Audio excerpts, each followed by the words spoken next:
Bienvenue à Chris sans tabou, tout avec Chris, rien sans Chris, votre émission mensuelle basée sur tout. Aujourd'hui, j'ai le plaisir encore de partager avec vous un nouveau thème. Et avec moi, des personnes que vous connaissez souvent. Adiel. Hello Paul. Sylvain. Bonjour Paul, c'est un réel plaisir d'être là encore ce matin. Ok. J'ai avec aussi une personne particulière, une nouvelle personne. Je vous la laisse découvrir. Bonjour à tous, moi c'est Dominique, je suis étudiante et je vis à Hanovre. Je suis enchantée d'être parmi vous aujourd'hui. C'est un plaisir, merci du privilège que vous m'accordez encore d'accepter cette invitation. J'espère que le plaisir est partagé. Bien évidemment. Ok, super. Aujourd'hui, j'aimerais qu'on aborde un sujet un peu controversé. Il s'agit du cyberharcèlement. Est-ce que ça vous parle même? Ouais, bon, moi, qu'est-ce que je dirais par rapport au cyberharcèlement? C'est... Bon, moi, quand j'entends cyber, je vois Internet, tout ce qui se passe sur Internet, sur les réseaux sociaux. Tu as YouTube, tu as Instagram, tu as Twitter, bref.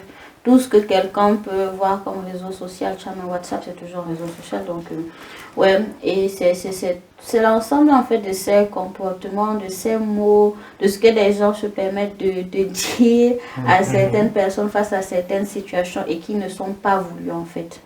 Donc, voulues par la personne qui reçoit ces commentaires-là.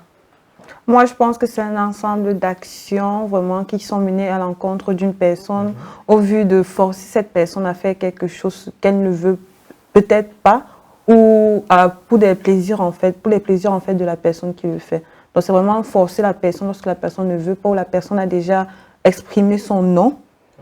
Et voilà, l'obliger à faire des choses ou vouloir peut-être l'atteindre au niveau de son moral, au niveau vraiment de sa personne.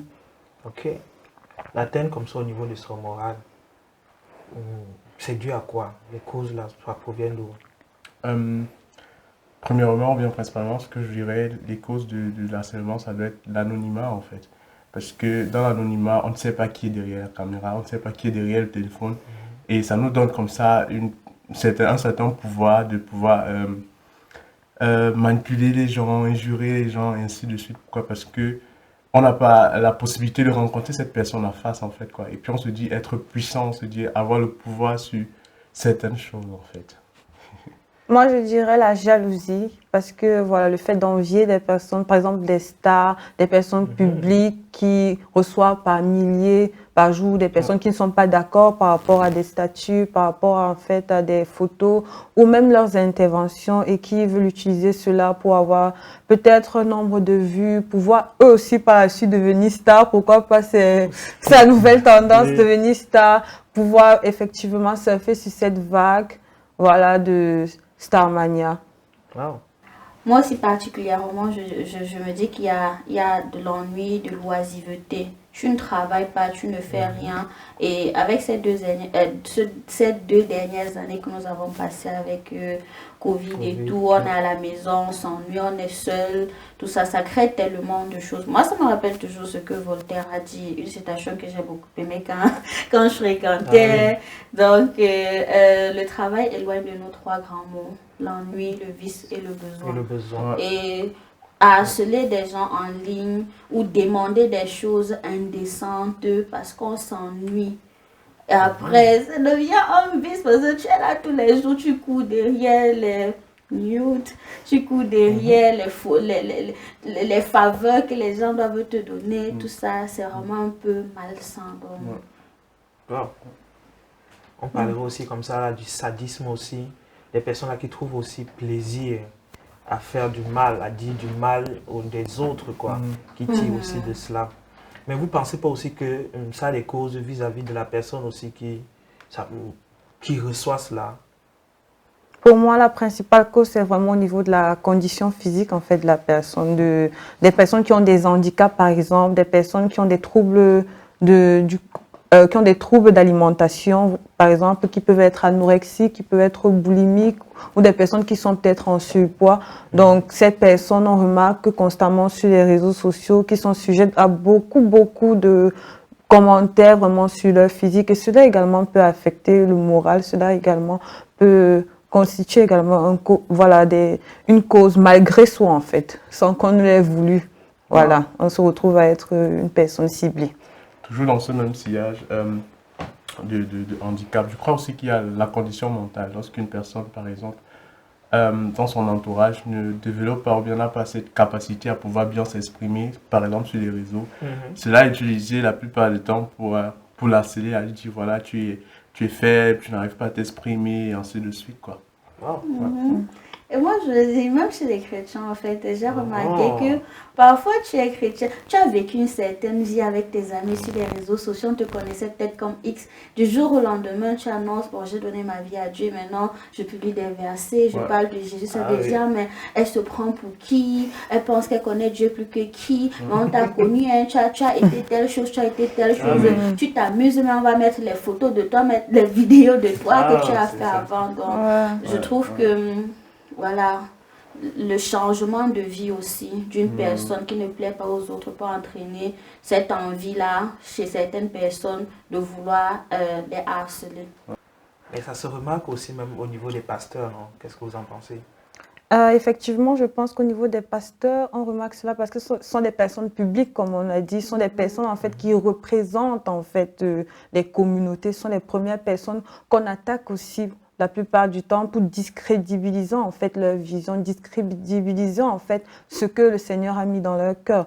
Donc c'est vraiment des personnes qui sont également beaucoup harcelées sur Internet, mais je dirais aussi pas seulement même les pasteurs, même les chrétiens en eux-mêmes. Lorsqu'ils font par exemple des interventions, lorsqu'ils affirment leur foi sur Internet, lorsqu'ils demandent aux autres de prier, lorsque pour des solutions où tout le monde dirait non, tu iras peut-être à la police, il faut te venger, la rancune et tout, et qu'une personne sort là et dit non, il faudrait que tu pries ton Dieu.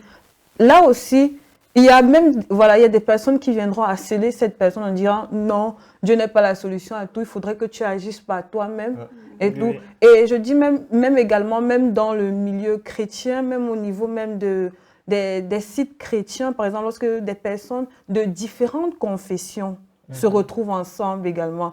Parce que d'un point de vue d'une confession, ceci est toléré, l'autre confession est beaucoup moins, voilà, c'est pas toléré, ou il y a ceci, voilà, il y a des autres qui se permettent, qui peuvent le dire en fait que non, par exemple, voilà, que ton niveau de foi n'est pas assez élevé, voilà, tes bases ne sont pas profondes, voilà, et autant de choses, voilà. Waouh, vraiment. Si j'ajouterais aussi, l'une des causes, c'est le contenu du message dont l'homme de Dieu ou bien le pasteur prêche. Beaucoup de ces contenus sont contredits et voilà, ça pose très souvent aussi au harcèlement. Et l'homme de Dieu se retrouve à être harcelé en disant ok, tu as dit ceci, ça ne passe pas, et ainsi de suite. Et voilà, c'est vraiment beaucoup de choses comme ça qui arrivent. Beaucoup de ces cas comme ça, nous vivons la plupart du temps au quotidien. Ouais. Et je pense que c'est aussi que le chrétien n'est pas vu comme celui qui apporte la solution, en fait. C'est toujours un peu contredit. Ah, tu penses que tu as la solution, mais pourquoi Dieu, si Dieu existait vraiment, pourquoi est-ce qu'il y a les guerres, pourquoi est-ce qu'il y a les maladies? Donc, ça devient, en fait, en tant qu'enfant de Dieu, en tant que quelqu'un qui se considère comme enfant de Dieu et qui veut parler de sa foi sur les réseaux, tu es attaqué parce que tout le monde n'a pas forcément, je vais utiliser cette ouverture d'esprit. Tout le monde n'est pas prêt à t'accepter comme tu veux. Aussi parce que on dit souvent que la vérité blesse, ou la vérité dérange. Ça ne veut pas dire que tous les chrétiens disent toujours la vérité. Excusez-moi de dire ça comme ça, mais ça veut dire qu'il y a des personnes qui se sentent gênées quand on dit certaines choses parce que je me reconnais dedans. J'ai l'impression qu'on m'attaque personnellement. Il faut que je riposte. Ce sont les choses qui peuvent vraiment arriver, qui arrivent fréquemment. Tu reçois des messages, tu reçois des menaces, tout ça parce que tu as dit que c'est Dieu qui est roi dans tel domaine. Vous pouvez dire ce que vous voulez, je m'en fiche, c'est Dieu qui est le top chez moi, c'est Dieu qui est le numéro 1. Et l'objectif de ça, l'objectif visé, pourquoi ces personnes-là font ça?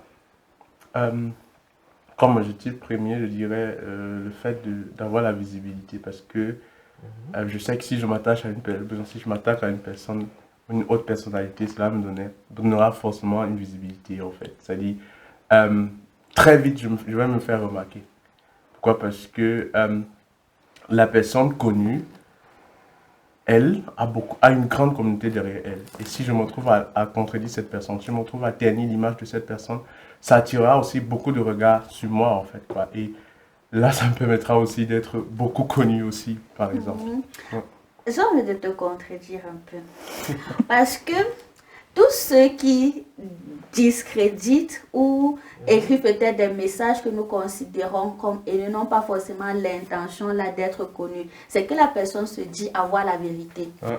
Connaître la vérité. Donc non, moi j'ai lu ma Bible, c'est ce qui est écrit. Pourquoi est-ce que toi tu viens dire les choses comme ça? Tu n'es pas un homme de Dieu. La Bible dit tant, toi tu viens dire telle chose. Non, ça ne correspond pas.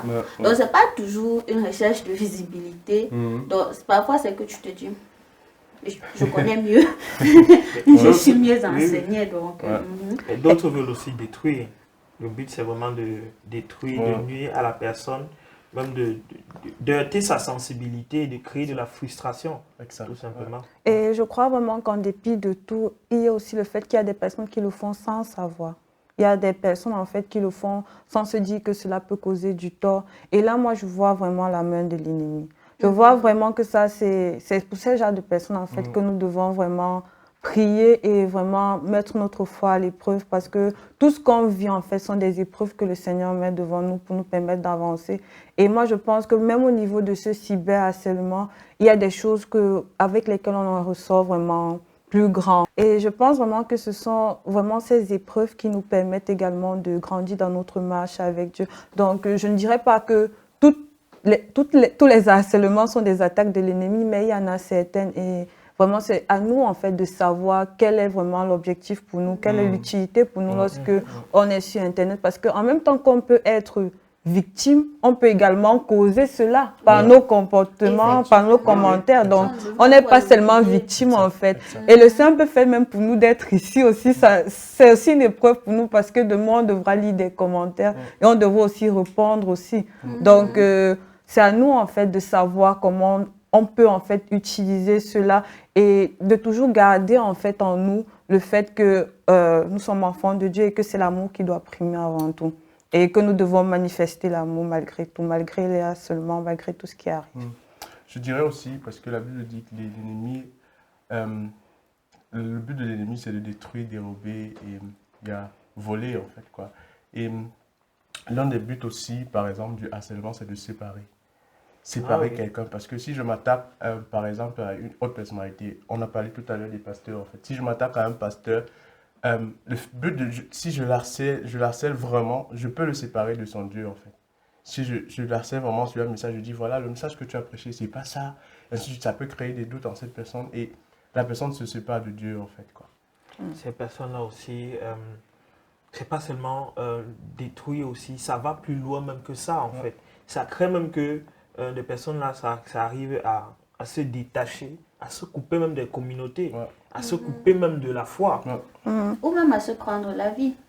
Je pense qu'on n'en parle pas assez, peut-être entre nous chrétiens, mais le suicide est aussi quelque chose de réel entre nous.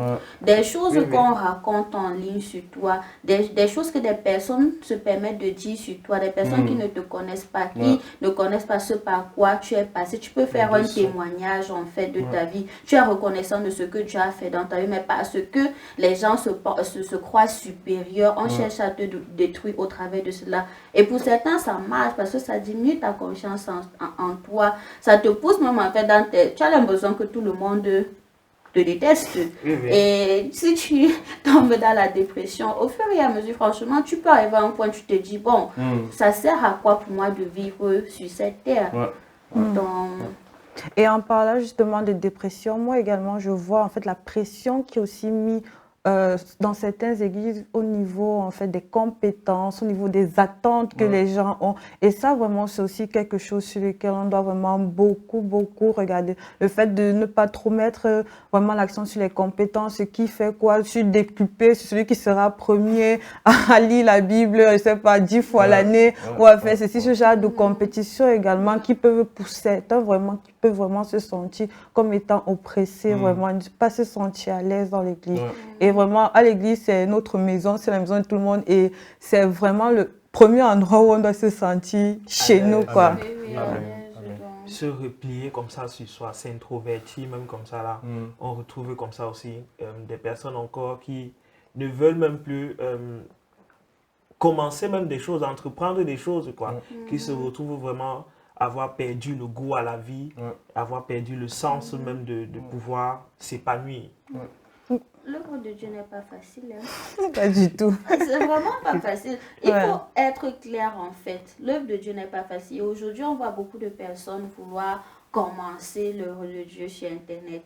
Et tu commences, tu te dis non, c'est pour Dieu que je fais. Mais tu dois être sûr et certain que tu vas recevoir des commentaires négatifs. Des personnes qui vont te dire que tu fais mal, des personnes qui vont te dire que c'est charnel, que tu n'écoutes pas Dieu. Donc tu dois, avant d'aller, Internet peut être un bon tremplin, mais ça peut être aussi une cause de chute pour toi. Moi je me dis, en tant que chrétien, le plus important c'est connaître ce que Dieu dit de moi. Plus important, c'est qu'est-ce qui est écrit dans la Bible? Qu'est-ce que Dieu attend de moi? Et si je suis pleine là-bas, je peux aller tranquillement là-bas et en sachant que bon, si les gens me disent des choses, ce n'est pas forcément contre moi, parce que je suis en train de faire l'œuvre de Dieu. Là, ils disent je pas déposer au pied de Dieu. Je laisse là-bas et je prends ma paix tranquillement, je rentre à la maison avec. Super. Donc, je dirais aussi comme ça, comme conséquence, toujours même dans le même sens que toi, cet isolement radical en fait. C'est-à-dire lorsque une personne ascellée, elle décide de s'isoler en fait, c'est-à-dire radicalement. Et cet isolement peut provoquer par exemple aussi la timidité par exemple, provoquer la perte de confiance en soi, provoquer, je veux dire, ça veut dire la personne n'est plus contente d'elle en fait, la personne n'est plus sûre d'elle. Et elle décide de se replier et de vraiment quitter les autres, en fait, quoi. Et lorsque quelqu'un s'isole beaucoup, lorsqu'un chrétien surtout s'isole, c'est un moyen facile au diable de t'atteindre, en fait. Pourquoi? Parce qu'il te donnera des pensées et au travers de ces pensées, il te détruira, en fait. Pourquoi? Parce que tu n'auras pas quelqu'un avec qui en parler. Un aîné, par exemple, dans la foi, qui te dira, voilà, par exemple, si tu te trouves dans ce genre de cas, voici comment faire, voici comment faire. Mais si tu te retrouves à être isolé, ça sera vraiment difficile. Pourquoi? Parce qu'il t'en donnera des pensées. Ensuite, des pensées viendront des désirs. Je pense que plus les pensées viendront, et la plupart du temps, ce sont des pensées suicidaires. Les personnes te disent, voilà, tu n'es pas la bienvenue ici, et ainsi de suite. Suicide-toi. Exactement, suicide-toi, et voilà. C'est vraiment ces choses, quoi. Est-ce que tu as même vécu ça? Parce que j'ai l'impression d'en te dire que tu es concerné, quoi. Bon, oui, j'ai vécu cela il n'y a pas si longtemps parce que je suis arrivé sur les réseaux nouvellement parce que je ne savais pas comment est-ce que ça fonctionnait. Vraiment, ça, il faut le dire. Et du coup, il y a une femme qui m'a abordé et puis elle a commencé à m'envoyer des messages vraiment bizarres. Et puis, je lui ai fait comprendre mon mécontentement, je lui ai fait comprendre le fait que je suis pas d'accord, en fait. Et elle a insisté. Et puis, la résolution que j'avais prise, ça c'était ma résolution en fait. La résolution que j'avais prise, c'était de bloquer complètement la personne, d'ignorer. Et parfois, ça semble difficile, ça semble être vraiment difficile d'ignorer les personnes qui nous écrivent ou bien des personnes qui nous harcèlent en fait. Pourquoi? Parce que plus tu le réponds, plus tu lui donnes l'opportunité ou bien la possibilité encore d'en faire plus en fait. Mais plus tu t'éloignes ou bien plus tu ne réponds pas, ça réduit son champ d'action en fait. Moi aussi j'ai été victime, mais ce n'est pas de façon commune via les plateformes qu'on connaît, les réseaux sociaux. De manière étonnante, c'était via ma console de jeu, la PS4. J'ai une console à la maison justement et des vendredis soirs comme ça, je me prends le temps, je joue avec les amis ou bien souvent je joue même en ligne quoi. Et puis c'est comme ça que je recevais des messages, des liens, des invitations dans des groupes d'un profil de façon répétée comme ça là. Et puis j'étais à un niveau, ça m'énervait vraiment, j'étais au bout de moi et puis j'ai décidé non, je joue plus ça. Quoi. Moi de mon côté également, j'ai eu à vivre cela malheureusement. Et vraiment, c'était une personne qui m'écrivait constamment et qui souhaitait vraiment me rencontrer. Mais moi, je n'étais pas intéressée. Et j'ai fait savoir, mais la personne insistait, commentait même mes photos, mes statuts et tout. Et vraiment, pour résoudre le tout, j'ai décidé de bloquer la personne. C'est vraiment ça. J'ai décidé de bloquer la personne. Donc, ouais. Moi, par contre, j'ai pas d'expérience, j'ai été harcelée, non. Je dois avouer que je ne suis pas très présente sur certains réseaux sociaux. Donc, il y a des messages que dès que je vois, je sais que je ne vais pas répondre, je ne réponds pas. Ça reste dans la liste des noms des indésirés. Donc, la personne ne va pas continuer à dire quoi que ce soit. Et puis, pour ceux, par exemple, qui disent, quand j'ai fini de dire mon nom et que je constate que tu n'as pas compris, tu n'as pas compris, je ne suis pas obligée. Tu n'es pas obligé de comprendre, mais moi je peux partir tranquillement. J'ai à user du bouton bloquer, ou bien du bouton mettre sur la liste, sinon après tout ce qu'il y a pour garder un peu une certaine distance. Et de toute façon, je ne partage pas beaucoup de moi personnellement. Je partage peut-être ce que j'aime lire, ce que j'aime manger. Rarement, je vais mettre une photo de moi et tout. Donc, il n'y a pas trop de points où on va venir m'atteindre. Donc, fais attention à ce qu'on poste aussi comme ça. Parce que exposer sa vie aussi sur les réseaux sociaux comme ça, il faut se préparer aussi qu'il pourra avoir des représailles. Ça ne va pas plaire à tout le monde. C'est clair. Moi, je me dis toujours, ce n'est pas censé plaire à tout le monde, mais tout le monde ne doit pas se sentir obligé de venir commenter. Tu vois quelque chose qui ne te plaît pas, passe comme un taxi plein. Personne ne te demande de venir écrire en bas comment tu n'aimes pas, comment c'est laid et tout. Non. Fais tout simplement, passe ta route. Tu n'es pas obligé, même si la personne est nulle.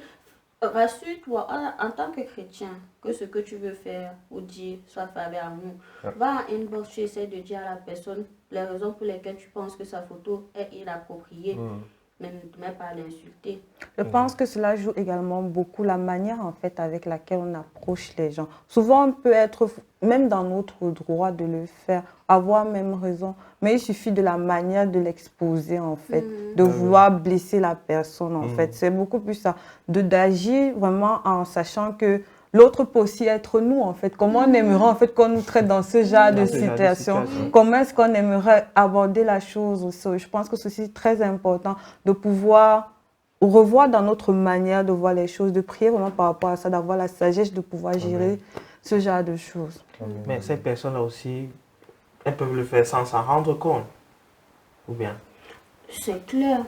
C'est clair. Si tu surfes sur la vague des on-dit, c'est normal que tu te retrouves à faire des choses sans vraiment connaissance. On dit que tel pasteur a fait telle chose, toi aussi tu peux raconter que j'ai entendu dire qu'un pasteur, tu relais une mauvaise information et déjà cela peut être puni. Tu n'as pas le droit de diffamer ou de dire des choses qui ne sont pas vérifiées sur une personne. Si la personne te prend en charge, c'est autre chose. C'est autre chose. Donc, ne suivant pas ou bien la vague... Tu vas appartenir à un groupe sur Internet. Tu veux qu'on te remarque un peu. Donc, tu fais aussi comme tout le monde. Fais attention à ce qu'on poste comme ça. À ce qu'on peut également envoyer, qui peut par la suite être préjudiciable pour nous. Notamment pour celles qui sont en couple ou voilà. Les nudes, on en a déjà vu. Donc, je pense que c'est aussi quelque chose d'important de savoir après que ça peut être utilisé contre nous. Il y a beaucoup... actuellement sur Internet des chantages qui sont faits par rapport à des photos et tout. Donc, faire aussi attention à ce qu'on peut envoyer aux autres. Comme résolution aussi, j'ajouterais le fait de parler aux autres. Parce que parfois on se dit c'est une honte ou bien c'est pas quelque chose de bien lorsqu'on est harcelé. Mais lorsque je parle à l'autre, ça permet aussi de me libérer. Ça permet aussi d'évacuer cela en fait. Pour ne pas revenir à ce qu'on disait plus haut de la conséquence, ne pas revenir à avoir des envies de suicide et ainsi de suite. Parce que plus je partage ce fardeau avec quelqu'un, plus ce fardeau est allégé en fait. Donc c'est ce que j'ajouterais aussi. Les personnes peuvent aussi rentrer dans une communauté réelle. C'est pas seulement sur les réseaux sociaux qu'on se fait des amis. À la base, c'est juste pour échanger. Mais il y a une communauté, tu as des amis, retrouve-toi avec des amis qui t'aiment, avec qui tu vas partager même des choses, quoi. Lis ta Bible. lis ta Bible. Va, le plus Seigneur parle même important. encore sur ton identité. Qu'est-ce que la parole de Dieu dit sur mon identité, tout simplement. Et c'est même de découvrir un nouvel hobby, je sais pas, voyage, faire de l'aventure. Trouve-toi une nouvelle passion, change-toi d'air. Ouais. Et c'est aussi important. Oui, les filles ont mentionné quelque chose de vraiment important, le fait de bloquer, en fait, quoi. Je dirais bloquer la personne, mais ne pas effacer les messages. Pourquoi? Parce que si je conserve ces messages, je peux les utiliser comme pièce à condition, en fait, quoi. Par exemple, je peux porter plainte contre anonymat, en fait, dans le but de vraiment réduire cela aussi. Parce que toi aussi, tu peux participer à réduire aussi ces cyberharcèlements-là. Si tu portes plainte par exemple, contre l'anonymat, en fait, quoi. Ouais.